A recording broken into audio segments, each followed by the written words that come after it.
യുഎസിലെ വാഷിംഗ്ടണിൽ ഒരു പൊതുപരിപാടിയിൽ സംസാരിക്കവെയാണ് പാകിസ്ഥാൻ മുൻ ക്രിക്കറ്റ് താരം ദാനിഷ് കനേറിയ ചില കാര്യങ്ങൾ തുറന്നു പറഞ്ഞത്.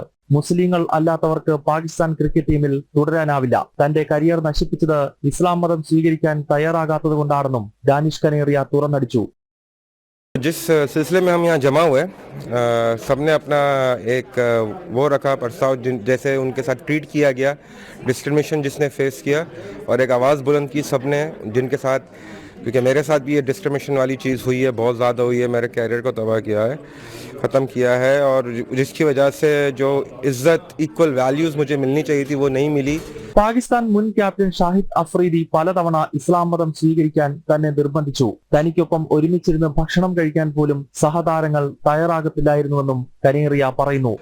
और सब ने, जो लोग आए हुए थे उन्होंने सब ने अपना जो है वो डिस्क्रिमिनेशन के खिलाफ बात करी है, जिस तरीके से पाकिस्तान ने ट्रीट किया है उनके खिलाफ बात की है.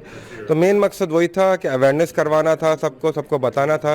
स्पेशली यूएसए को भी हम बताना चाह रहे थे कि कितने लोग सफ़र करते, कितना ज़्यादा प्रॉब्लम है, तो उस पर ज़रा एक्शन ले और जो है काफ़ी चीज़ें हैं उसको देखना बहुत ज़रूरी है. പാകിസ്ഥാന് വേണ്ടി 61 ടെസ്റ്റ് മത്സരങ്ങൾ കളിച്ച ദാനിഷ് കനേറിയ 261 വിക്കറ്റുകൾ നേടിയിട്ടുണ്ട്. മികച്ച ലെഗ് സ്പിന്നർ ആയിരുന്നിട്ടും കനേറിയ മുസ്ലിം അല്ല എന്ന ഒറ്റ കാരണത്താൽ അദ്ദേഹത്തെ പാകിസ്ഥാൻ ക്രിക്കറ്റ് ബോർഡ് ഒഴിവാക്കുകയായിരുന്നു. പാകിസ്ഥാൻ ടീമിലെ മതപരമായ വിവേചനത്തെപ്പറ്റി ദാനിഷ് കനേറിയ മുൻപും തുറന്നു പറഞ്ഞിട്ടുണ്ട്. ജനം, ഡൽഹി.